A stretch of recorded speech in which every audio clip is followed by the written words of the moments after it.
vrai nom Angul Ben Sao, j'ai 20 ans et à l'heure actuelle je suis artiste et étudiant à la fois.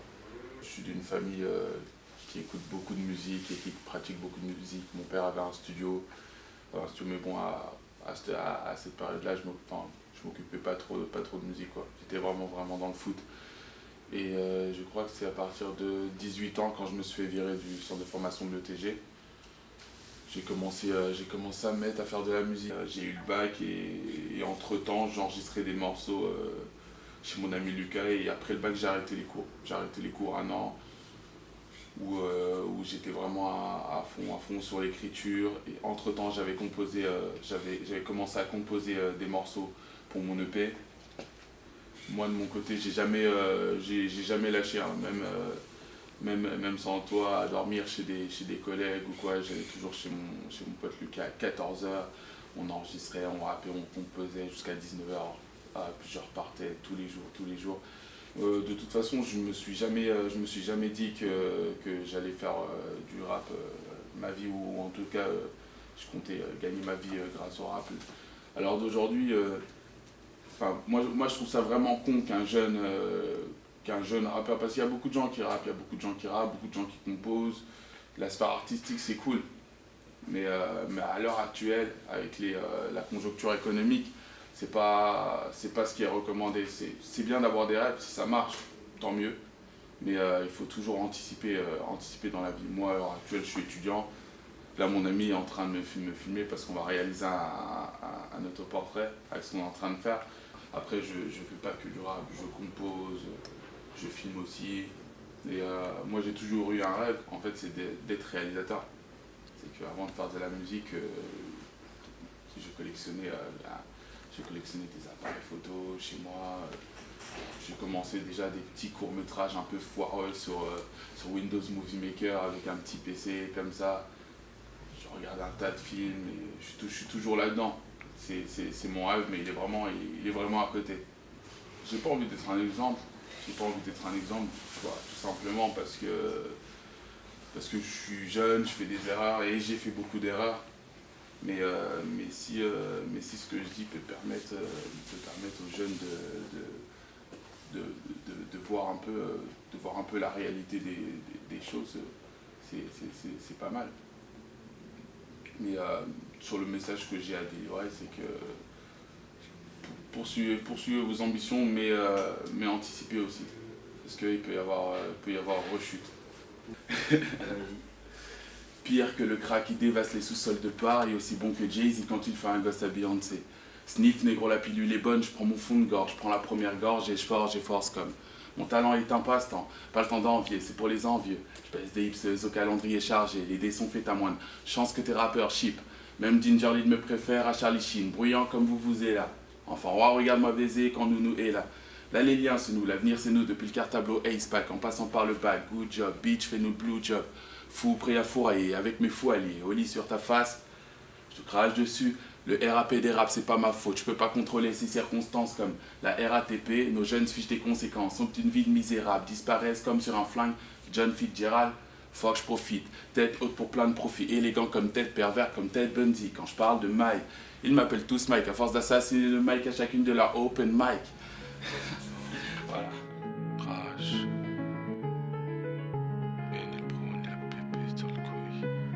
Voilà.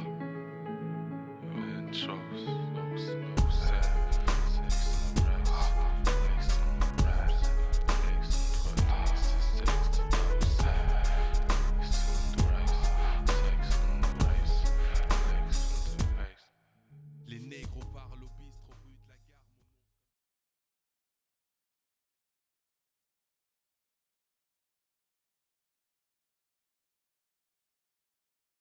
Ici, on est dans nos ateliers chez Ma Femme Préfère le Bleu. On est un studio de création spécialisé dans la gravure et découpe laser. On a nos locaux qu'on partage avec deux autres personnes, un illustrateur Tougi et un ébéniste designer qui s'appelle Johan Clermont Design. On a un lieu de travail sympa dans lequel on fait beaucoup de créations sur mesure pour nos différents clients. On travaille beaucoup de matériaux, le bois, le papier, le plexi. et pour faire différents supports de com, allant de l'enseigne à la carte de visite, en passant par la décoration, de la signalétique. Voilà. À l'origine, j'ai fait un BTS communication des entreprises, plutôt strat de communication et marketing. Il s'avère que c'est pas du tout ce que j'avais vraiment envie de faire au fond de moi, c'était plutôt quelque chose, je voulais plutôt faire quelque chose de créatif. Je suis rentré en stage longue durée dans une agence de communication sur Paris, et puis au bout de 3 semaines, 1 mois, j'ai tout arrêté parce que ça me convenait pas.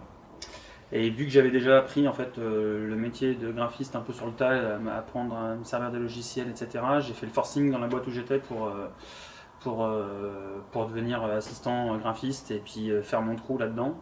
Et du coup, ils m'ont pris en stage et du coup, je suis resté 1 an et demi à faire l'assistant des assistants, pour ainsi dire, et à prendre le maximum de boulot possible pour en apprendre le plus possible et puis me rendre entre guillemets pas indispensable, mais en tout cas vraiment utile. Donc, et à la fin, ils m'ont proposé une alternance, une formation, etc. Si ça n'avait pas marché,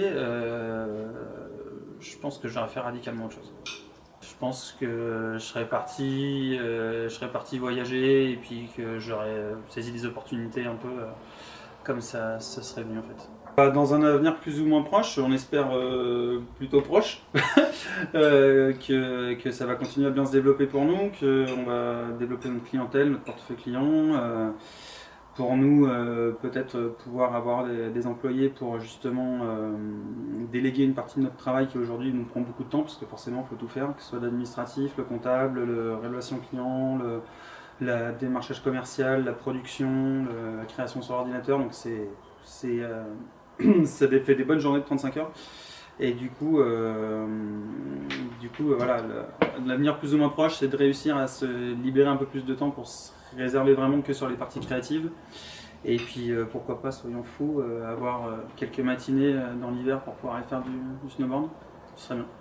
Il faut avoir de l'intuition et puis suivre et saisir les bonnes opportunités, quoi. Quand il y a quelque chose qui est présent, faut le prendre et puis faut y aller à fond, quoi. Faut bosser et voilà, il n'y a rien qui tombe du ciel, donc si on va pas le chercher, voilà, ça arrive pas comme ça.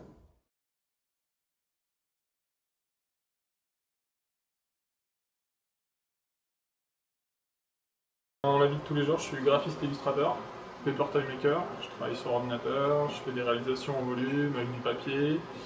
Je travaille pour toutes sortes de marques, beaucoup dans le milieu de la glisse. Je design des snowboards, des skis, des vêtements, des logos.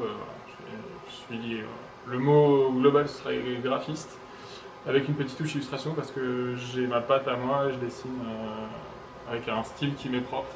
Du coup, j'officie sous le nom de Tougi. C'est mon pseudo d'artiste, qui fait que c'est un peu ma signature. J'étais dans le 77, je suis né là-bas, et du coup je suis rapidement venu sur Annecy. Faire des rencontres pro. C'est ma vie professionnelle qui m'a amené à habiter Annecy. Et puis parce qu'en graphisme je suis freelance, donc je travaille à mon compte, je peux bosser de où je veux, il me faut un ordi, une connexion internet, et du coup j'ai toujours été créatif, j'ai toujours aimé le dessin. J'étais pas forcément très motivé à l'école sur les matières générales. J'étais pas. Ouais, non. L'histoire, tout ça, bien que maintenant je m'y intéresse beaucoup. Avant, c'était pas mon truc, les mathématiques encore moins, la physique aussi. Après le collège, mes parents m'ont demandé ce que je voulais faire, j'ai dit du dessin. À l'époque, c'était pas très bien vu.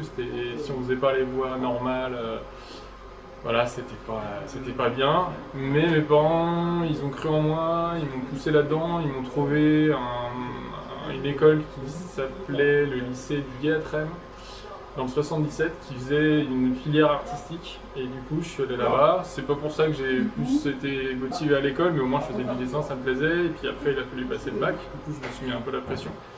Et après, je me suis retrouvé à faire un BTS communication visuelle option multimédia. Je sais pas si ça existe encore, je pense que oui. Du coup là j'ai vraiment trouvé ma voie, j'étais motivé. À partir de là, j'ai intégré l'école des Gobelins à Paris en graphisme, et après je me suis mis en freelance.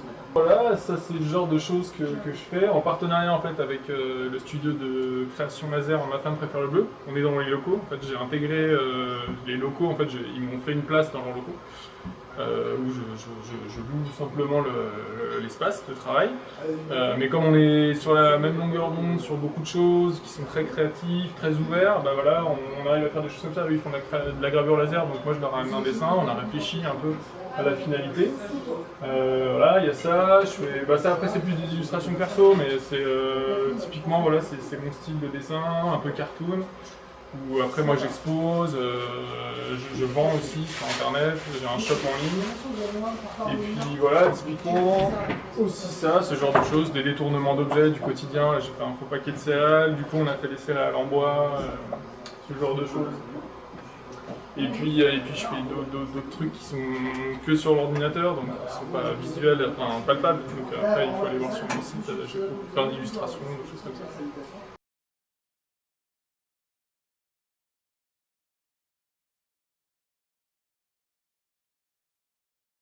Alors voilà, Mathieu Barachin, mon blase c'est Croix, j'ai 25 ans, je suis né à Annecy, j'ai grandi dans la vallée des Aravis, et voilà, je suis allé au lycée ici à Annecy et j'habite ici maintenant. Le dessin, ça a un peu toujours été, j'ai toujours aimé dessiner depuis tout petit, enfin, souvent on me demande quand est-ce que tu as commencé à dessiner, voilà, j'ai commencé à dessiner quand j'étais enfant comme tout le monde, après ça m'a jamais lâché, c'était un petit peu, ma façon d'être un peu spéciale, c'était que je dessinais, j'ai eu un bac ES, voilà, j'étais pas trop passionné par les études, mais ça se passait, donc voilà. J'ai travaillé dans plein de trucs pendant 3 ans, voilà, j'ai été maçon, j'ai eu commercial, j'ai été commerçant, j'ai bossé à Carrefour, enfin, je sais que je vais pas repartir à zéro entre guillemets, mais c'est pas zéro, mais voilà, ça a fait que j'ai fait tout ça pour rien.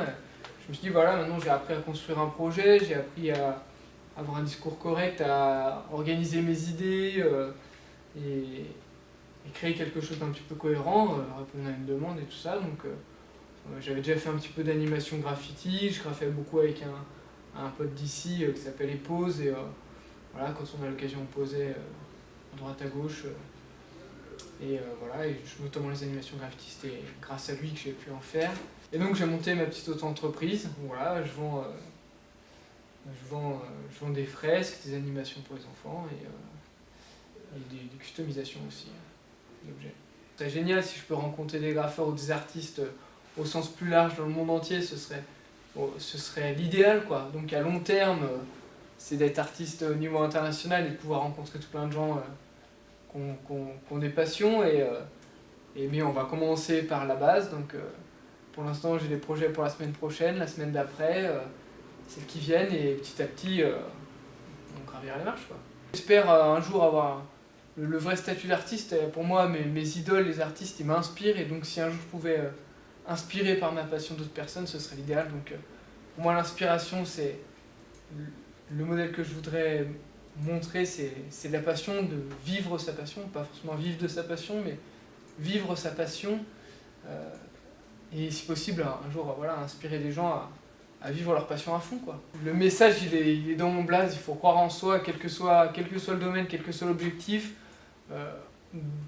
mis à part en gagnant en loto, et par le hasard on n'arrive à rien si on ne croit pas en ce qu'on fait. Et c'est super important, quoi qu'on fasse, d'y croire un minimum, quoi, voire un maximum.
moi c'est Julien Lamotte, j'ai 28 ans. Dans les titres, je suis directeur de la société, ça reste que des titres. Mon rôle principal c'est ébéniste, responsable production. Alors moi c'est François, j'ai 27 ans. Je suis issu au départ d'études d'ébénisterie, donc comme Julien, que j'ai complété par des études de commerce. Donc l'idée est partie avec Florent. C'est Florent et moi à la base l'idée, mais très vite François et Emeline sont venus se greffer au projet. Donc l'idée, on est parti d'un constat, on était autour des 25 ans, on avait envie de créer quelque chose. On est un petit peu embuté dans nos entre guillemets, carrières professionnelles, on avait envie d'autre chose. Et les lunettes en bois sont arrivées vers nous comme ça. En fait, on avait vu ça aux États-Unis. On s'était dit, c'est un produit cool. Moi, je suis ébéniste, donc je pouvais matérialiser ça avec le bois. Et l'idée est partie comme ça. Et donc rapidement, François s'est épaulé à moi, qui est aussi ébéniste, pour monter notre premier prototype. J'ai principalement été mis à contribution sur ce projet pour mes compétences en ébénisterie, notamment pour faire les premiers prototypes de lunettes. Donc c'est comme ça que je me suis greffé à l'aventure, et puis petit à petit on a tous participé à beaucoup de tâches, à beaucoup de choses dans divers domaines. Et aujourd'hui c'est ce qui a fait Shelter, quoi. Shelter, au départ, ça vient des Rolling Stones, musique avec Gimme Shelter. Et après, pour la petite histoire, Shelter, ça veut dire refuge, cabane. Donc on habite quand même dans une région montagneuse, on peut en trouver.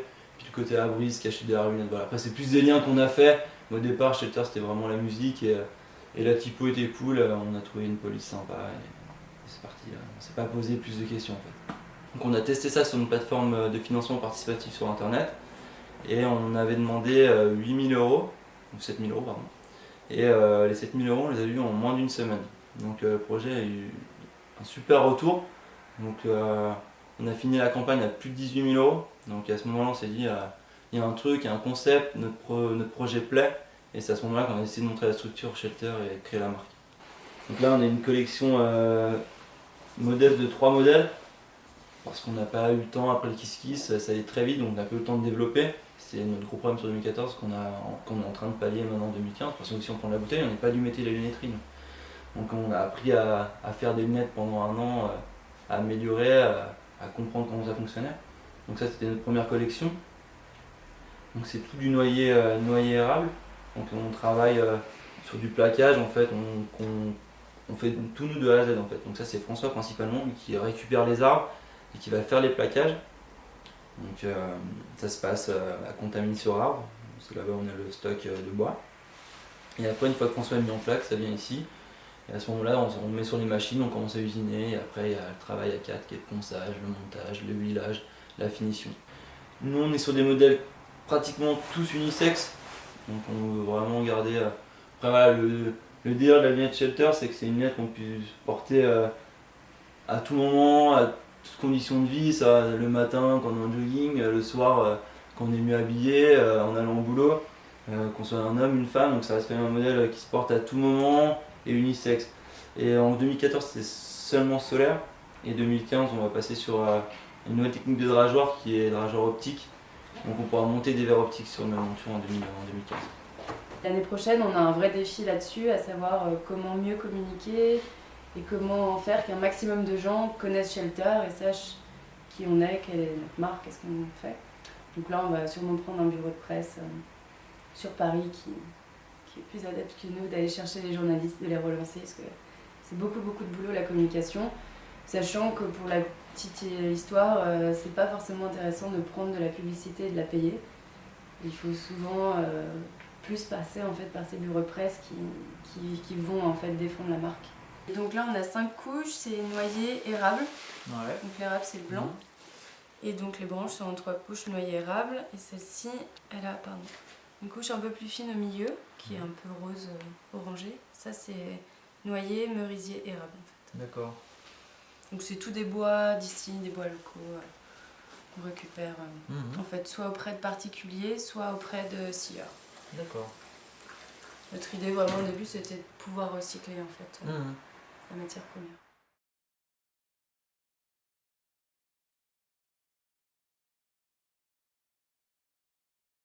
Je suis président de l'association Baskik depuis 1995 qui a pour objet le développement de la culture hip-hop sur le bassin annécien et notamment et en particulier celle des artistes du groupe. Sur le plan danse et chant, et aujourd'hui plus particulièrement chant, dans le sens où on a laissé la danse à notre collègue Colin de l'association Savoyard qui gère ça de manière indépendante. Alors comment j'y suis arrivé? Bien entendu avec force, persévérance et bien entendu un long parcours avec des hauts, des bas, des déceptions, des magnifiques moments qui justement nous donnaient à moi et tous les danseurs un maximum de motivation. Plan B, moi j'y pensais pas parce que j'étais obnubilé par ma passion. D'autant plus que c'était quand j'étais lycéen qu'on commençait vraiment à avoir un niveau national, donc c'était vraiment à l'époque, c'était en 96, 97, c'était vraiment les années d'Askik. Donc on était vraiment pris par notre passion. Donc mes parents, eux, m'ont imposé le plan B qui était bien entendu l'école. Donc j'étais à Baudelaire, donc on a monté le groupe, je passais à l'époque un bac sciences et technologies tertiaires. Et puis je me suis rendu compte qu'on pouvait allier largement les deux, et bien au contraire, on était mieux dans sa tête, et voilà, après c'est une question d'organisation, puis je me suis rendu compte que plus on faisait de choses, notamment scolaires, sportives et d'autres activités ou du loisir, plus on s'organise et mieux on arrive à gérer ces choses et mieux les choses aboutissent. Moi j'ai toujours été optimiste dans ma nature, donc je suis optimiste et je le serai et je le resterai. Après, il y a beaucoup de choses qui se passent, il y a beaucoup d'on-dit, il y a beaucoup de choses qui sont dans le paraître. Après, on est quand même dans un cadre ici, Annecy, relativement propre et carré. La personne qui veut s'en sortir peut s'en sortir à partir du moment où elle se donne les moyens, où elle a un objectif bien entendu réaliste. On se rend compte que tous les gens, même partis tout en bas, peuvent aller tout en haut. Tous les moyens sont aujourd'hui à notre disposition, donc à chacun de saisir ses opportunités, de se donner justement un objectif et un but bien carré. Et à partir de là, tout faire pour y arriver. Et je pense qu'à partir du moment où on est motivé, et on est raisonnable, et on reste carré et honnête dans ce qu'on fait, on peut rester qu'optimiste. Et puis la chance, tôt ou tard, sourit. Même si elle met du temps, même si elle met énormément de temps, ça arrive tôt ou tard. Je pose un petit truc au micro? Allez. Aïe, ça c'est grave bien. Fais péter la paire de shoes high-tech avec bien entendu la démarche qui va avec. Zoulou, sorti tout droit de la jungle. Faites place, on s'écarte. Toutes les miss défilent avec classe. Toute l'équipe s'exhibe avec classe. Zoulou, on se croirait dans l'espace. Avec classe. Aïe, bien dans mes shoes. Pas avec moi-même.